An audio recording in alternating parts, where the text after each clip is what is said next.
Hai, Assalamualaikum. Bertemu lagi dengan Cikgu Iran dalam mata pelajaran sejarah. Hari ini kita akan belajar bab 10, Pemasyhuran Kemerdekaan. Murid-murid sekalian, semua tahu tak bila tarikh kemerdekaan? Tarikh kemerdekaan negara kita pada 31 Ogos 1957. Sebelum cikgu teruskan bab ini, cikgu nak buat peringatan. Okey, dalam skrip jawapan murid-murid, di antara tahun 1957 hingga 1963, iaitu sebelum tarikh 16 September 1963, kita mestilah menggunakan istilah Persekutuan Tanah Melayu. Bermula dari tarikh 16 September dan seterusnya sampai ke hari ini, kita menggunakan istilah Malaysia. Baiklah murid-murid, semua tahu tak apa yang dimaksudkan dengan kemerdekaan? Okey, maksud kemerdekaan boleh didefinisikan sebagai bebas daripada sebarang cengkaman kuasa asing, bebas menentukan pemerintahan dan hala tuju. Kita tak lagi hidup di bawah mana-mana kuasa asing. Negara kita ni telah dijajah oleh siapa? Portugis, Belanda, British. 3 tahun 8 bulan dijajah oleh Jepun dan seterusnya British. Kita telah merdeka di bawah tangan British pada tahun 31 Ogos 1957. Seterusnya kita lihat takrif kemerdekaan mengikut pandangan tokoh dan beberapa penulisan. Okey, kita tengok takrif kemerdekaan mengikut Kamus Dewan. Apa yang diberikan? Kamus Dewan, menurut Kamus Dewan, bebas dari penjajahan, kurungan atau naungan. Kita tidak lagi dijajah. Seterusnya Kamus Dewan juga menyatakan apa? Negara kita merdeka, bermakna yang berdaulat. Daulat, mempunyai kuasa tertinggi. Okey. Seterusnya kita tengok tokoh Pan-Islamisme. Kita ada 2 tokoh, iaitu Syed Jamal Ad-Din Al-Afghani. Okey, bagi menghadapi sesebuah penjajah, hendaklah disertai dengan semangat kebangsaan, ataupun disebut juga sebagai jinsiah, dan cinta akan tanah air yang merdeka, wataniah. Rakyat perlu membebaskan diri daripada pencerobohan luar dengan bersatu padu bagi mempertahankan maruah diri bangsa, agama dan negara.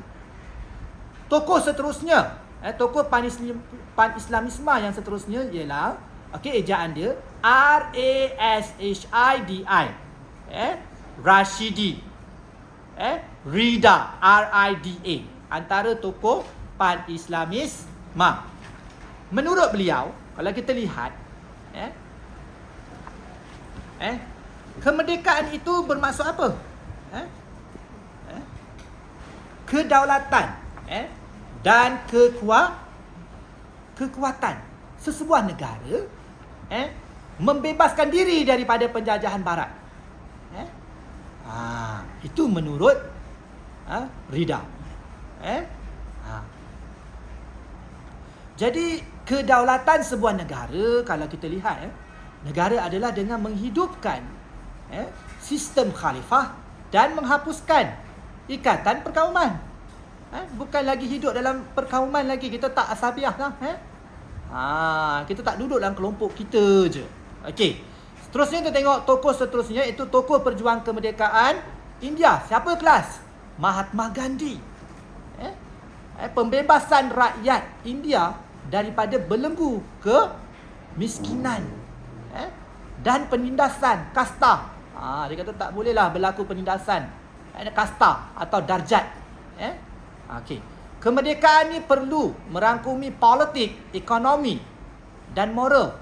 Setiap negara berhak untuk menguruskan sendiri negaranya, walaupun sukar, supaya setiap komuniti hidup dalam harmoni.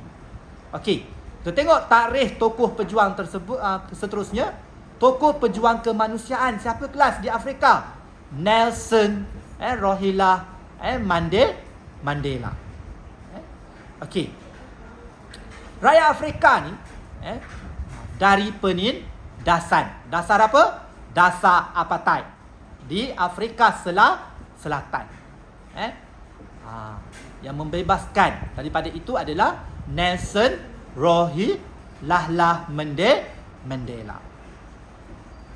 Okey, seterusnya kita tengok.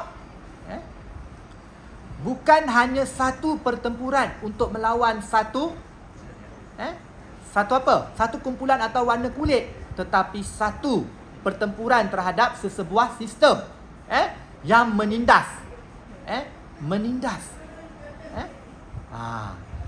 Jadi kebebasan ini boleh dicapai melalui apa? Politik. Bebas dari perhambaan, kemiskinan dan penderitaan. Okey. Seterusnya kita tengok Presiden Indonesia. Siapa dia? Soekarno. Jadi kemerdekaan ini bererti menurut Soekarno bebas selama-lamanya. Bebas ini merangkumi apa? Kebebasan menurut Soekarno. Bebas menerusi untuk berfikir, kebebasan berfikir, bertindak daripada politik, penindasan dan rejim autokratik. Menurut Soekarno, pandailah sesuatu bangsa penjajah jika berfikir bangsa yang dijajah itu akan terus didominasi oleh mereka. Yang dijajah akan menganggap hilangnya dominasi asing sebagai satu pembebasan. Jadi menurut Soekarno apa dia? Kemerdekaan akan bentuk masyarakat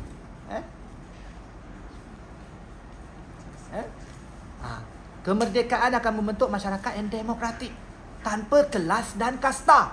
Yang ni sama macam Mahatma Gandhi di India. Mahatma Gandhi kata apa? Tiada penindasan kasta. Okey. Takrif seterusnya tidak asing lagi, iaitu Perdana Menteri pertama kita siapa? Tunku Abdul Rahman. Kemerdekaan menurut beliau ialah ibarat tempat perhentian dalam perjalanan yang jauh bagi wujudkan sebuah negara baru. Jadi perlu berkhidmat untuk negara yang baru, berusaha dengan apa? Tekanan dan fikiran untuk mencipta satu bangsa atau nation. Bangsa atau nation. Kita dah lihat nation atau bangsa. Okey.